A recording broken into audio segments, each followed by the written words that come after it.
东区就是淡市文教重点区域，当中的中兴公园才是核心地段，周边发展未来潜力无限。所以青年集团伫投资起大楼以后，嘛特别大手笔开卖500万，1年2工举办城市探险计划。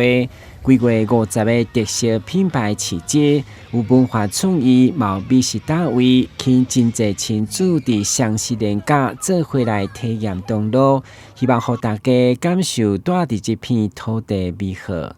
我们今年刚好是我们集团成立10周年，所以我们在各个建案都有各项的一些公社跟一些民众的一些活动，然后因为我们本身也有基金会的一些流程，所以像我们9月份也有那个纸风车的活动，是比较跟公益相关的活动。然后这个活动的话，我们是希望可以让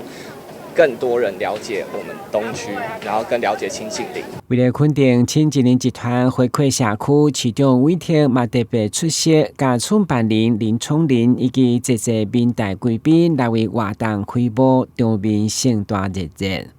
的城市探险计划，这是一个非常对社区友善，而且对城市友善的活动。不但是提供给大人小孩全家全龄式的一个